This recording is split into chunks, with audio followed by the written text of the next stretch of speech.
Hello, welcome to the PART-IANA show and mythologies, where we love to talk about all kinds of different cultures, lifestyles, and their mythologies, folktales, urban legends, and much more.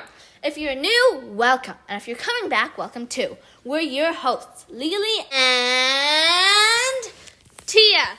We are so excited to have you here so that we can talk about the cultures, stories, and mythologies of different countries. For this episode, we're pumped about the new and extra exciting topic we have for you today. Are you ready? Drum roll, please. We, Yanas, will be talking about the Japanese mythologies and urban legends. There are so many interesting parts to this culture's stories, like their gods, kami, lessons, creatures, and much more. Also, just a disclaimer, we're sorry if we pronounce any Japanese names wrong. Unfortunately, we do not speak Japanese, but we will try our best to pronounce everything to the best of our abilities. Now, to start off strong, let's talk about the origin and influences of Japanese mythology. The Japanese mythologies are based on Shinto and Buddhist traditions. Shinto and Buddhism are the two main religions practiced in Japan. Shinto is a religion that focuses on connection, harmony with nature, and the kami, which also translates to God. Kami can be considered as gods, spirits, deities who have strong connections to nature. Kami can also appear in various different forms, such as spirits of mountains, trees, or ancestors. Buddhism is a religion that originated in northeastern India. It focuses on the teachings of Buddha, who achieved enlightenment. Buddhism concentrates on the goal of achieving that same enlightenment by using methods like meditation and following moral life to understand suffering. This religion follows the belief of rebirth and karma. That's partly also why Japanese animes and other Asian shows have things like reincarnations as themes. Okay, that was a great start if I do say so myself. Now for a bit of a mythological timeline as to how Japan was created. First, there was only chaos, primordial chaos. Woo! Soon after, the separation took place. I love that part. Don't you, Lily? It is pretty cool. Okay, so the separation of the heavens and earth happened when at one point all the light particles started to rise, creating the heavens. All the other heavier particles started to settle to make the earth. After the initial separation, some kami emerged. First, 3 shapeless kami came out. These kami created the natural laws, like gravity, but then went back into hiding. After that, 7 more generations of gods appeared and are now known as the 7 generations of the Age of Gods. The last pair of kami to emerge were Izanagi and Izanami, the 7th generation of deities that came out. They were tasked with the creation of Japan, so they stood on the floating bridge of heaven to turn the primordial ocean with their bejeweled spear. While they lifted the spear, the salty drops coming off became the very first island in the Japanese archipelago, Onogoroshima. From then on, the other islands were created. That's so cool. I didn't know that before. But did you know that when Izanagi and Izanami created the other islands of Japan, they also created more kami, making the cool natural features you see? This happened from the union between Izanagi and Izanami. Today, it may have been unusual for us since Izanagi and Izanami were brother and sister. We know today that it is not good to produce children with someone related to you, because when 2 people who are related have children, the genes are so similar that it can cause genetic problems. But anyway, these are gods we're talking about, so I'm sure it would be fine. Tia, that's a bit off topic. Sorry, Lily. Go on. Okay. Izanami and Izanagi made a lot of kami. But one day, Izanami got fatally burnt while giving birth to the fire god, Kagutsuji. Dun, dun, dun. Izanagi immediately broke into tears. And, gods and deities have a lot of interesting ways of creating babies. Many kami were created by the tears of Izanagi when he cried. Izanami also kept making kami until she finally died. Now, this is where the story gets a whole lot more interesting. After Izanami died, she descends to Tsukuyomi, the land of the darkness, aka the underworld. Izanagi is heartbroken, so he travels to Tsukuyomi to find his lost love. Izanami immediately greets him to tell him not to look at her. but curiosity is a force to be reckoned with. One day, he looks at his beloved and sees that she is rotting, with maggots and other disgusting creatures feeding off her face. In a total jerk move, Izanagi abandons her, runs away, and covers the entrance to Yomi with a huge boulder. From the other side, Izanami whispers, "I shall kill 1,000 people every day." So Izanagi finds a solution and says, "Well then, I will have to create 1,500 every day." So there is your creation story and how people and kami are born every day. But wait, Tia! We still have one more part to the tale. Izanagi decides to perform a purification ritual called a harai. Because of this, more kami were born, being Amaterasu, the sun goddess, from his left eye, Tsukuyomi, the moon god, from his right eye, and Susanoo, the god of storms, from his mouth. All right, now that you know the basics, let's talk about the famous kami, the ones that are very important in Japanese culture. First off, we have the sun goddess, Amaterasu. Amaterasu is known to be the most important kami because she is said to be the ancestor of the imperial family, which legitimized their rule over Japan. But also because she is the chief deity of heaven and earth. She's also the sun goddess. The sun brings light and warmth to everything, as well as a key component to life and growth. Even now, the flag of Japan is a bright red circle in the center. It too represents the sun. The Japanese flag is also called the Hinomaru, which literally means circle of the sun. Cool! I would definitely give a Best Japanese Sun Goddess award to this kami. But for now, let's keep going and give a brief background to the other important deities in Japanese mythology. Next off, we have Amaterasu's siblings, Susanoo and Tsukuyomi. The three of them are the central figures in Japanese mythology and are also known as the three precious children. The first brother we will be discussing is Susanoo, god of the sea and storms. Susanoo is known for his mischievous, somewhat destructive behavior, but also as a great warrior. Now, there's a bit of a story for this younger brother of Amaterasu. His relationship with his sister is, well, kind of complicated. Susanoo goes to visit her to say farewell, but she's suspicious, so she confronts him dressed like a man. To prove his sincerity, Susanoo proposes a trial by pledge, and the disguised Amaterasu accepts. A trial by pledge, also known as an ukehi, is when two deities each give something to each other, like a sword or beads. Then they chew up the other god's offering, and when they spit it out, it somehow shows their intention.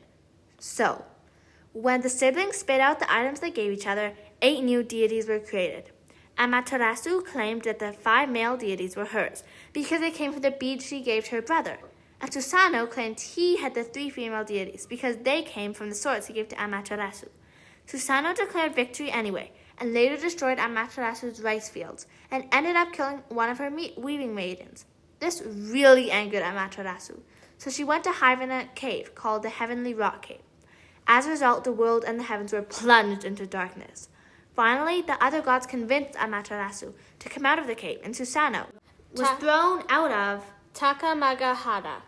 After his banishment, Susanoo kills the 8-headed serpent named Yamata no Orochi. Susanoo found out about this serpent because he met a couple, an elderly couple, who told him that 7 of their 8 daughters had been devoured by a monstrous serpent, the one that he slayed. Now his 8th would be eaten soon, but not yet. So Susanoo hid the 8th daughter by transforming her into a comb, which he placed into his hair. Then he made the serpent drunk on sake and killed it since it was not concentrated and was really drunk. Anyways, then he discovered the sword of the gathering clouds of heaven, or the grass-cutting sword, in the serpent's body. He then presented this sword to Amaterasu as a reconciliation gift. Wow, that was a complicated sibling relationship. At least they reconciled in the end. Here is the third sibling, as we already said before, Tsukuyomi, the moon god. He is the opposite of Amaterasu. In some cases, people say Tsukuyomi is quiet and subdued. In a legend, he angered Amaterasu by killing a goddess called Ukemochi. Tsukuyomi was disgusted by the way Ukemochi prepared food when he went to a feast that was hosted by her. Ukemochi made food by turning to the ocean and spitting out fish, and then turning to the forest and spitting out game, then finally turning to a rice paddy and spitting out rice. Tsukuyomi was disgusted by all the spitting and killed her. It angered Amaterasu so much that she vowed to not look at Tsukuyomi again, and in the end moved to a different part of the sky. That is why the sun and the moon, day and night, are never together. In the Kojiki and Nihon Shoki books, Tsukuyomi isn't mentioned much and often isn't very active. There are various stories surrounding how Tsukuyomi was born. In Kojiki, he was born of Izanagi's right eye, but in Nihon Shoki, he was born of both Izanagi and Izanami. Well, anyway, Tsukuyomi is surely the most calm out of the three siblings, and people think that is to bring balance and contrast to the personalities of Amaterasu and Susanoo. Wow, these gods do not get along with each other. Nope. Those were the three main gods, but right now, just for fun, we have Inari, the god of foxes, fertility, rice, agriculture, and prosperity. Inari isn't one of the three precious children, but he is still very important. This kami usually represents a fox, and that's why foxes are so important in Japanese culture. Foxes are revered for their intelligence, even without being connected to Inari, but they are still usually said to be his messengers and are known as respected supernatural beings who can be mischievous and benevolent. Foxes, along with being Inari's messengers, can also be guardians of things like shrines, warding off evil and protecting those with good interests. But as we said before, these foxes can also be mischievous tricksters. They can shapeshift into human form to prank others. Oh my kami, I never knew that mythology could be so interesting. I'm glad that people treat books with care, because much of the information we know today about Japanese mythology was thanks to two ancient books called Kojiki and Nihon Shoki. These books were created in the years 712 and 720 AD, which is really long time ago. Wow, that is like ancient history. I'm surprised they haven't crumbled apart yet. Actually, wait, they probably have. Anyways, good thing we have computers. All the gods are so unique and cool. I just love learning about mythology. But remember, these are only a few examples. We've just skimmed the top of the iceberg because the topic of mythology and kami is so deep. Wow, that was a great start. But you know what's more interesting? Urban legends. People always become more interested when it's something scary, don't you think? Yup. Alrighty, let's start then. Japanese urban legends often focus on supernatural elements, like angry spirits coming back as consequences from past tragedies. These stories often explore themes of death, vengeance, past tragedies, and lost love trying to get revenge. A frequent message in these legends are the lingering consequences of wrongdoing and evil, and have much suffering, tragedy, and horror woven into the story. Ah! I'm scared already. Aren't you, Tia? Nope. Can we just not do this?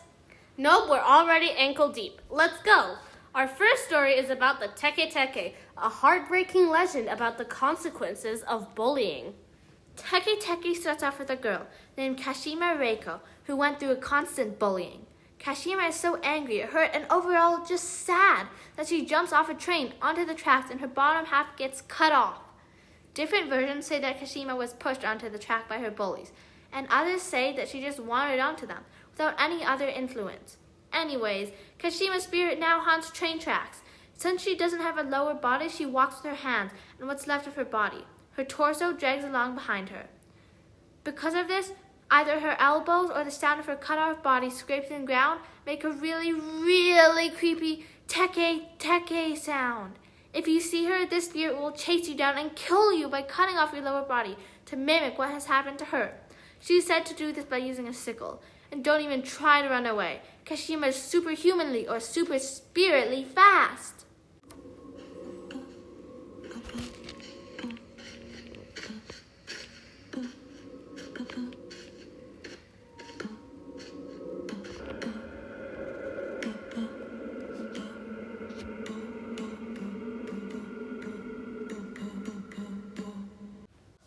Oof, did you hear that, Lily? Yeah. What we just heard was our next legend, Hachishakusama, which translates to 8-foot-tall woman. That's her signature sound that we just heard. Her signature, po po po. It is said that she is an 8-foot-tall woman that kidnaps children and who lives in rural Japan. She usually wears a long white dress and a straw hat, and she has long black hair and is thin and pale. Legend says that she was once trapped by monks at the edge of a rural village in Japan. Over time, the trap that sealed her got old and started breaking, and that's how she escaped. It is said that if you see her and you hear her sound, it means she chose you to be her next victim. Hachishakusama's victim usually gets stalked for days or even months until she takes them away. Nobody actually knows what happens to them, only that they never come back. There is one story, though, about a boy who managed to survive her. In the story, a boy visits his grandparents in rural Japan, and he was playing in the backyard when he saw a very tall woman hiding behind a tree and looking at him. He then heard an unsettling sound, po, po, po. Scared, he went to his grandparents and told them what happened. Once they understood, they were terrified, and his grandfather left him with his grandmother while he went and got a priest. While the grandfather was gone, the grandmother explained to the boy what happened and who he had just seen. Once his grandfather came back with the priest put the boy in a room with a plate of salt and a Buddhist statue. The priest told the boy to pray to the statue whenever he was scared and not to come out of the room until dawn. The boy was terrified. Later that night, during midnight, he heard a knock on his door and his grandparents' voice telling him to come out. He was about to do so when suddenly he heard the po-po-po sound. You know what's dangerous about Hachishakusama is that she can also imitate people's voices, and she nearly tricked him into coming out. For the rest of the night, he stayed inside the room until the morning, where his grandparents were filled with joy to see him alive. They quickly drove him to the airport, where he had to get out of Japan and never to come back again for fear of Hachishakusama finishing what she started and finding him again. Whew. Anyway, are you scared yet, Lily? Yes, duh. Well, don't worry, we'll have more creepy legends coming. Our next legend is Kuchisake onna, or slit-mouthed woman if you translated it. Legend talks about a beautiful woman who used to live in ancient Japan. She was said to be the wife of a samurai who was very vain. One day, when the samurai came back home, he saw her having an affair with another man. In his anger, he took out his sword and slit her mouth open. In other versions of the story, it is said that her jealous sister slit her mouth open. Anyway, she wasn't really happy about that. It kind of looked like a Joker smile. Focus, Tiana. You can't go off topic again talking about jokers and playing cards and Big Two and stuff. Sorry, my bad. Okay. Back to scary voice. Wait. It is said in the legend that Kuchisake onna goes around at night and asks people if she was beautiful.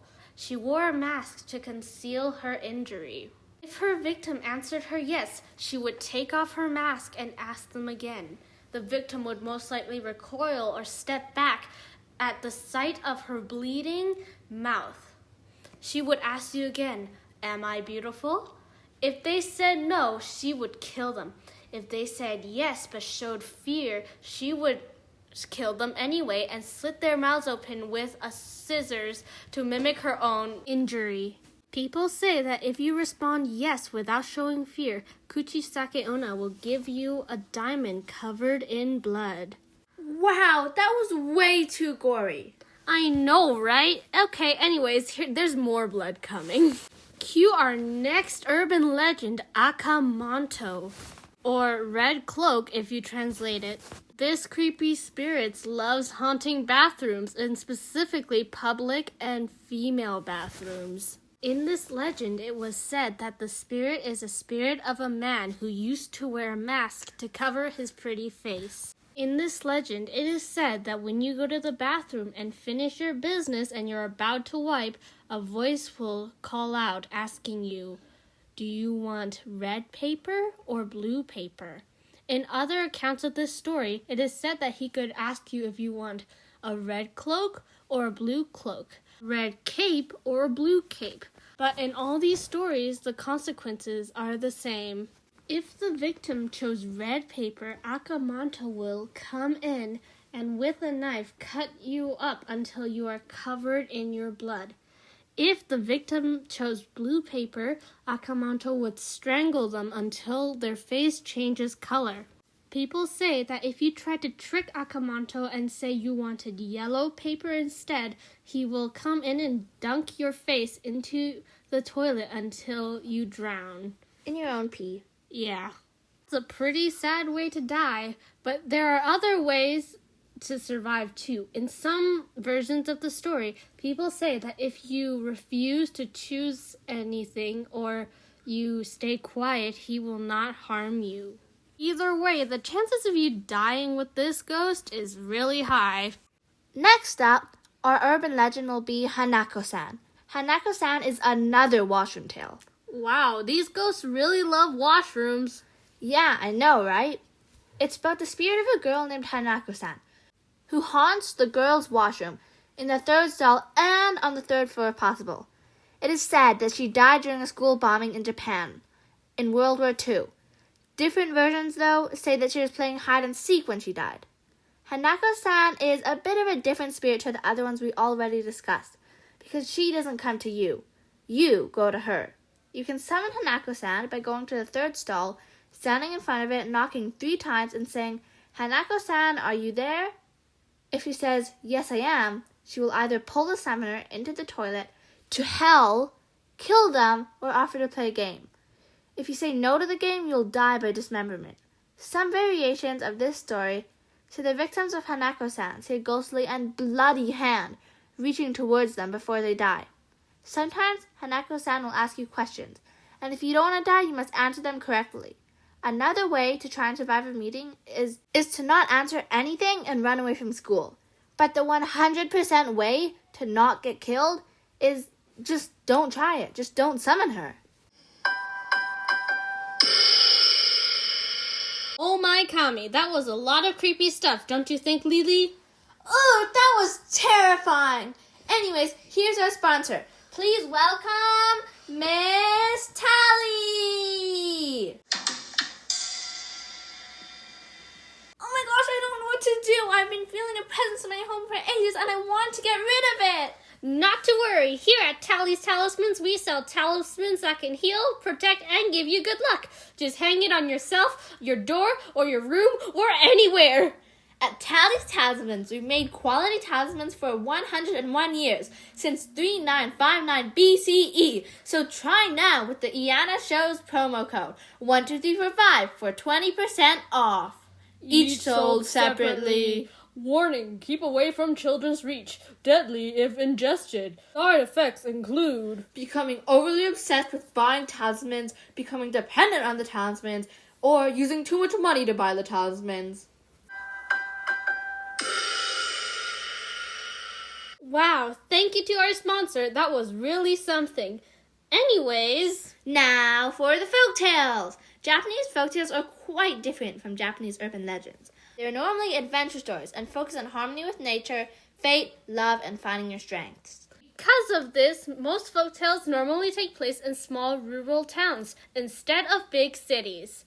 The lessons vary from balance, harmony, and nature to kindness, generosity versus greed to sacrifice and duty.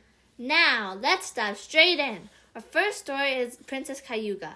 Princess Kayuga is a heartwarming and heartbreaking story about love and the cycle of nature. It starts off when a bamboo cutter finds a small girl hidden inside of a bamboo shoot and decides to raise her as his own. Princess Kayuga grows quickly and beautifully in a small village within the countryside, and the bamboo cutter thinks that she's divine and actually royalty, so he and his wife call her princess. The princess makes lots of friends she loves and gets the nickname Takenoko, which means little bamboo.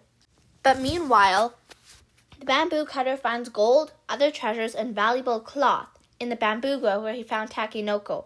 He thinks that this is evidence that she is indeed royalty, and he wants to make her a noble. He chooses to do this by moving to the capital in a mansion with servants, and as a result, Takenoko has to leave all her friends and her old life behind. Takenoko is trained to become a noblewoman, but she misses her life in the countryside. When she gets older, she gets the fancy name Princess Kayuga. Princess Kayuga only becomes more beautiful, and so she gets 5 suitors. A suitor is someone who wants to marry you. Anyways, the suitors all claim that the princess's beauty was comparable to some mythological treasure, so Princess Kayuga said that she would marry whoever brought her the mythical treasure that they were comparing her to. As the 5 suitors try and find the treasure, Princess Kayuga says that she wants to see the cherry blossoms. So her mother and a handmaiden take her back to the countryside, where a blooming cherry tree stands. As Princess Kayuga whirls with the petals, a little girl bumps into her. The little girl's family quickly apologize and run away for fear that Princess Takenoko might try to punish them. Anyways, this shows how Princess Kayuga is a noblewoman now. She can't act like a normal person, but Princess Kayuga doesn't want that. She yearns for her life back in the countryside. Now, going back to the topic of the 5 suitors.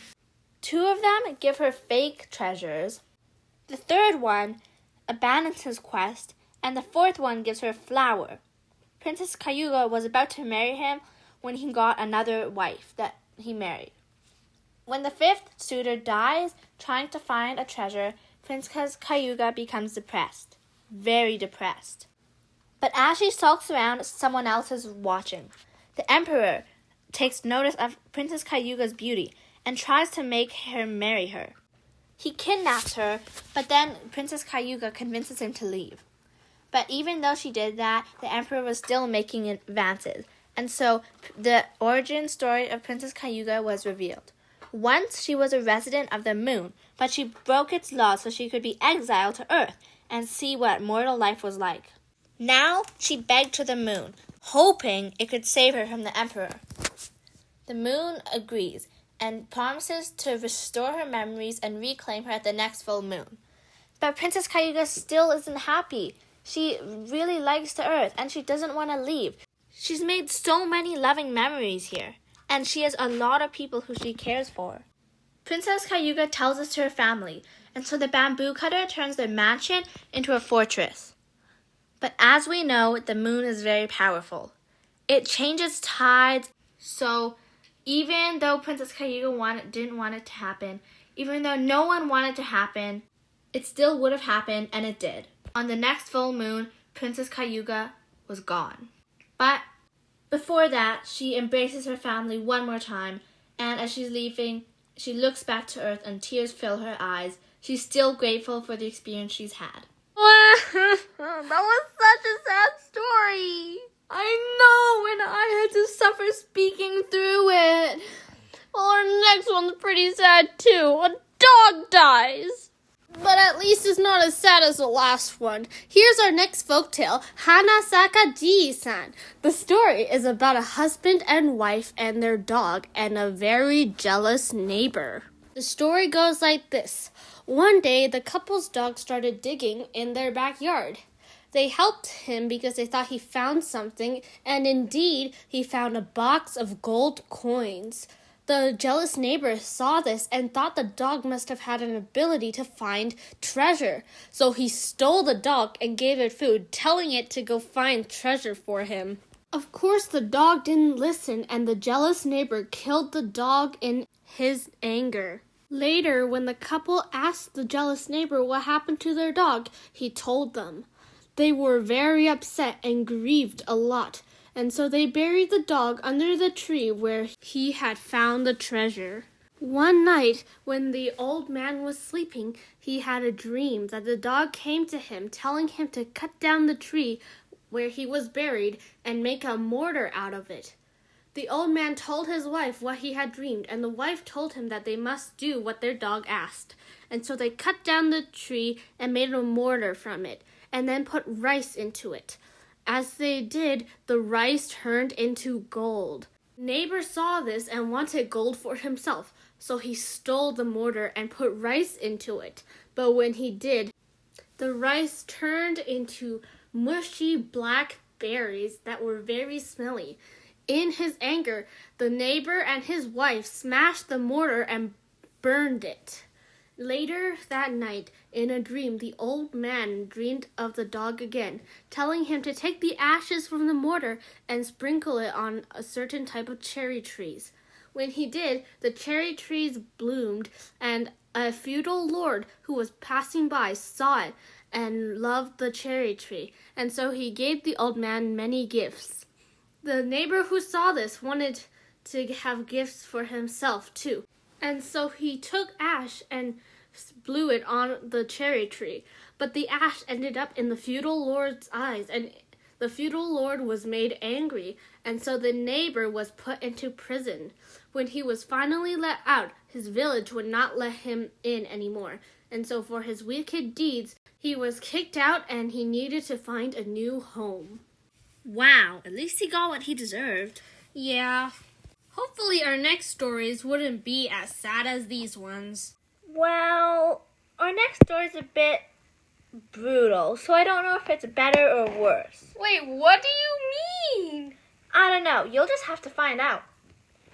The next story is called Yama, also known as The Farmer and the Badger or The Crackling Mountain. This is a Japanese folktale about a mischievous tanuki who is very evil, I would say. A tanuki is a Japanese mythical creature. It's a raccoon dog, and they can be mischievous or benevolent. But in this story, it's very, very mischievous. This story starts with a mischievous tanuki that a farmer caught in his field. Doesn't seem so bad, right? But then the farmer ties the tanuki to a tree to cook it later. Then he leaves to go to the town, and the tanuki sees this, and he cries and begs the man's wife to set him free, and he promises her he would help her. So the wife, being kind-hearted, freed the animal, but then the animal turned on her, and he killed her. Oof, that's dark. Yeah, it is, but it gets even worse. The tanuki uses the wife's flesh to make a soup, and since he's a tanuki, he has some special magical powers that lets him transform into others. So he transforms into the farmer's wife, and then when the farmer comes home from town, he presents the soup to him. The soup that has his wife's flesh and bone in it. The farmer eats it, and then afterwards the tanuki reveals what has happened. The farmer is horrified. He's heartbroken. He's devastated. He just doesn't know what to do. He tries to catch the tanuki, but the tanuki runs away and escapes. A few days later, a rabbit comes along. The rabbit was friends with the couple, and when the farmer explained what happened with the tanuki, the rabbit promised he would get revenge. So, the rabbit sets off and pretends to be the tanuki's friend, but he plays some nasty tricks on him. So, for example, he drops a beehive on his head, or somehow tricks the beehive to fall on his head, and then afterwards he pretends to treat the stings, but he uses a peppery kind of medicine that only makes the burn sting worse. After that, he performs a trick from where the story gets its name. Yama translates to Firecrackle Mountain. And so basically what happens is while the tanuki is carrying some heavy wood on his back and is already exhausted, the rabbit sets fire to the wood. The tanuki doesn't notice, and he only hears a crackling sound. And then when he asks the rabbit what the sound is, the rabbit just says, "Oh, it's Firecrackle Mountain." Then, when the tanuki finally realizes it, the fire doesn't kill him, but it really burns his back. That's where some versions of the story stop. But in another one, the tanuki is so angry after being deceived and burnt that he challenges the rabbit to a life or death contest to see who was the better creature. The contest is a race across a lake, and they each had to build a boat. The rabbit was very smart and built a canoe out of a fallen log, but the tanuki built a boat out of mud. Some versions say that the rabbit built both of them, but no matter the version, the rabbit always wins because it's a mud boat that will disintegrate versus a normal wooden canoe. Finally, the rabbit goes back to the old man's house and tells him about how he took revenge. The old man is relieved and thanks the rabbit. Wow, now I get why you said the story was brutal. I know, right? I have to suffer through another one. That is really sad. Luckily, I got a better story for you guys. This story doesn't involve as much brutal killing as the last one, but there is still a little bit of death. Maybe that's just a theme with these folktales. So the next story is called The Tongue-Cut Sparrow, or the Shita Kiri Suzume. It is about an old man and his greedy wife and an injured sparrow. In the story, the old man is kind and honest, but he has a very greedy and mean wife. One day, while the man was in the forest and chopping wood, he saw an injured sparrow crying for help. He was feeling sorry for it, so he decided to help it and bring it back home. He gave it some food and rice, and the wife was mad at the man for wasting their food on such a small, insignificant sparrow. But anyway, the man kept caring for the sparrow each day and giving it food. One day, though, he had to go back and chop some wood, so he let the sparrow be in the care of the wife. But the greedy wife didn't want to care for the sparrow and instead went fishing. When she got back, she found out that the sparrow got really hungry and ate some starch that was left over on the table. The wife was really mad, and so she cut the sparrow's tongue and sent it back into the forest. When the man came back from chopping wood, he found out what happened and decided to go back into the forest to search for the sparrow. He was really worried about it, and he finally found it in a bamboo grove, where a sparrow's inn was. He met other sparrows who took him to the poor sparrow in the grove, and then they decided to dance and sing and play with him. When the man finally had to go back home, they gave him two choices, one small basket and one big basket as a gift. The old man, being an old man, chose the small gift because he was old and he thought the small gift would be lighter. When he got home, he opened it and found out there was a lot of treasure inside the small basket.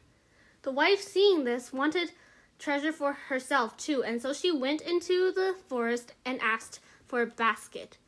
She chose the big basket, but she was warned not to open it until she got home. The wife, not listening, opened the basket anyway and saw that there were venomous snakes and monsters inside. It startled her so much that she fell off the mountain, presumably to her death. This one at least isn't that dark. Yeah, but I think I like this next and last story better. Our last story will be arguably the most popular Japanese folktale. It's called Momotaro, and it focuses on bravery and courage, teamwork, the importance of family, kindness and loyalty, and also respecting others by giving gifts like food as peace offerings. Momotaro starts off with a kind old couple that doesn't have any children. As the woman was washing clothes in the river, she saw a nice and ripe peach floating down the stream. When she and her husband tried to cut it open to eat it, they found a healthy boy inside. They named the boy Momotaro, which means peach boy, or I guess Momo means peach and Taro means the oldest boy in the family. Momotaro claims that he was sent by the gods, and indeed it does seem like that, because he grows kind and strong. In fact, it almost seems like he has super strength.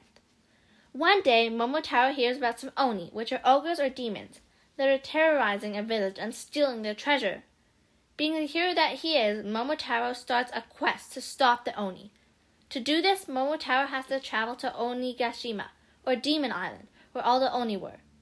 On the way, he meets a talking monkey, pheasant, and dog, who all agree to help him in exchange for some of his rations, or some of his food. The food that they all want are kibidango, or millet dumplings. Soon, the heroes penetrate the oni fort, beat up all the oni, and come home with the treasure and the chief of the oni in tow. Wow, that's a great story. But anyways, that's it for this episode, and we hope you've enjoyed and learned a lot about Japanese mythology and stories. Remember, these are only a few examples, and if you want to hear more, just beg in the comment section for another episode and give offerings to the IANA gods. Anyways, we Ianas hope you've enjoyed this episode and have learned a little more about the Japanese cultures, traditions, and most importantly, mythologies and stories. See you again in our next episode on Scottish mythology and legends. Till next time, Iana's off.